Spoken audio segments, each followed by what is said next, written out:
राधे राधे दोस्तों। एक बार की बात है। एक गांव में एक कुम्हार रहता था। उसका केवल एक ही बेटा था। कुम्हार होने की वजह से वह कोई अमीर आदमी तो न था, पर उसने अपने बेटे के बारे में बहुत कुछ सोच रखा था। वह अपने बेटे के खाने और कपड़ों पर बहुत अच्छी तरह से खर्च करता। धीरे धीरे उसका बेटा बड़ा हो गया और एक सुंदर नौजवान बन गया।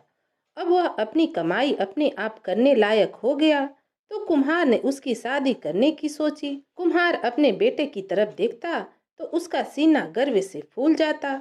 उसने अपने बेटे की शादी के लिए बहुत अच्छी योजना बना रखी थी, जिसमें उसने बहुत बढ़िया गाना बजाने वालों को बुलाना था, बहुत अच्छी सजावट करवानी थी, अच्छे अच्छे फूल लगवाने थे, अच्छा खाना खिलाना था। शादी के बाद उसको अपने बेटे और बहू को हाथी पर चढ़ाकर गांव भर में घुमाना भी था। जैसे अमीर आदमियों के बच्चे हाथी पर चढ़कर शहर भर में घूमने निकलते हैं, ऐसा ही वह भी चाहता था कि उसके बहू और बेटा हाथी पर सवारी करें। उसी गांव में एक तेल बेचने वाला भी रहता था, जिसके पास एक हाथी था। वह अपना हाथी कुछ पैसों के बदले किराए पर दे दिया करता था। कुम्हार उस तेल बेचने वाले के पास हाथी मांगने गया और उससे उसका हाथी एक दिन के लिए किराए पर ले लिया। उस रात कुम्हार ने अपने बेटे और बहू का एक बहुत ही शानदार जुलूस निकाला। दूल्हा और दुल्हन दोनों अपने सबसे अच्छे कपड़े पहने हुए थे और हाथी पर बैठे थे, जिसको उस मौके के लिए खास तरीके से सजाया गया था। उसके पीछे पीछे बहुत सारे आदमी और स्त्रियां चल रहे थे। ढोल बजाने वाले और गवैया उनके साथ साथ चल रहे थे कि अचानक हाथी गिर पड़ा और मर गया। यह देखकर कुम्हार तो बेचारा सकते में आ गया, क्योंकि हाथी अभी तक तो बिल्कुल ठीक था। फिर इतनी जल्दी उसको क्या हो गया? वह मर गया। किसी की भी कुछ समझ न आया कि अचानक उसको क्या हो गया। कुम्हार बेचारा रात भर घटनाओं पर विचार करता रहा। अगली सुबह वह तेल बेचने वाले के पास गया और बोला, मुझे बहुत अफसोस कि आपका हाथी मर गया। कहकर उसने उसको दूसरा हाथी या फिर हाथी की पूरी कीमत देने का वादा किया। तेल बेचने वाला स्वभाव से थोड़ा झगड़ालू आदमी था। वह भी खड़ा होकर कुम्हार पर चिल्लाने लगा। उसको तो अपना वही हाथी चाहिए जिसको उसने पाला था। अब यह तो साफ था कि कुम्हार वह हाथी वापस नहीं ला सकता था, क्योंकि वह तो मर गया था। इसलिए तेल बेचने वाले ने राजा के पास शिकायत कर दी। जब उनका मामला सुनने का दिन आया, तो राजा ने तेल बेचने वाले से उसकी शिकायत पूछी। तेल बेचने वाला बोला, कुम्हार ने एक दिन के लिए उसका हाथी किराए पर लिया था, पर वापस न किया। अब राजा ने कुम्हार से पूछा, उसने तेल बेचने वाले का हाथी क्यों न वापस किया? तो कुम्हार ने राजा को सारी कहानी बता दी और वही कहा जो उसने तेल बेचने वाले से कहा था, कि वह उसको या तो दूसरा हाथी दे देगा या फिर उसको हाथी की पूरी कीमत अदा कर देगा। राजा सोचने लगा कि यह सौदा भी ठीक है। उसने तेल बेचने वाले को बहुत समझाने की कोशिश की कि इन हालातों में यह सौदा ठीक है, पर वह तेल बेचने वाला अपनी जिद पर अड़ा रहा। राजा एक अक्लमंद आदमी था। उसने देखा कि तेल बेचने वाले से बहस करने का कोई फायदा नहीं, सो उसने अगले दिन के लिए मुकदमा रख दिया। यह सुनकर तेल बेचने वाला वहां से चला गया।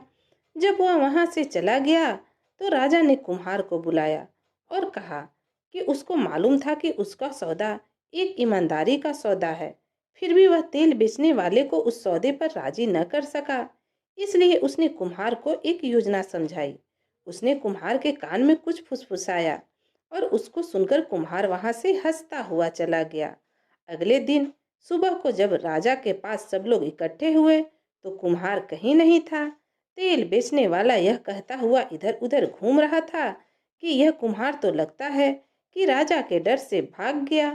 थोड़ी देर तक इंतजार करने के बाद तेल बेचने वाले ने राजा से कहा, ऐसा लगता है कि कुम्हार यहाँ आने में डर रहा है, इसलिए वह अपने घर में छिपा बैठा है। सो उसने राजा से कुम्हार के घर जाने और उसको वहां से लाने की इजाजत मांगी। राजा ने यह इजाजत उसको तुरंत दे दी और साथ में अपना एक सिपाही भी उसके साथ भेज दिया। दोनों कुम्हार के घर पहुंचे। तेल बेचने वाले ने उसके घर का दरवाजा बहुत जोर से खटखटाया, मगर अंदर से कोई जवाब न आया।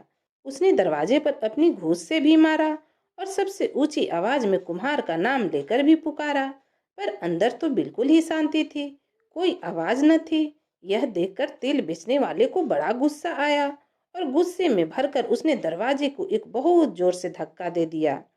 अब उसको यह तो पता न था कि दरवाजे के पीछे कुम्हार ने अपने मिट्टी के बर्तन लगा रखे थे। तो जैसे ही उसने दरवाजे में धक्का मारा तो उसके सारे बर्तन टूट गए। अब उसी समय कुम्हार अपने पिछले दरवाजे से वहां आ गया और रोते हुए उस पर अपनी मिट्टी की बर्तन तोड़ने का इल्जाम लगा दिया।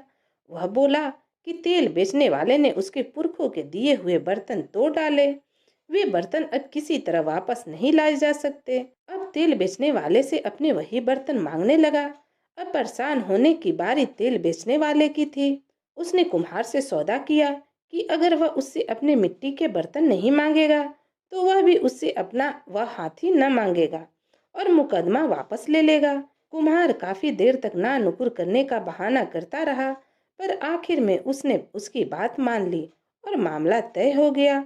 ना तो कुम्हार अपने वही बर्तन मांगेगा, ना ही तेल बेचने वाला अपना हाथी मांगेगा। अब इस तरह तेल बेचने वाला दोनों तरफ से हार गया, उसका हाथी भी गया और उसका हाथी का पैसा भी न मिला। हालांकि कुम्हार के थोड़े बर्तन टूट गए थे, पर वे इतने कीमती भी ना थे जितना कि तेल बेचने वाले का। तो दोस्तों, कहानी यहीं समाप्त होती है। आपको यह कहानी कैसी लगी कमेंट में जरूर बताइएगा। तो फिर मिलती हूँ एक नई कहानी के साथ। तब तक के लिए राधे राधे।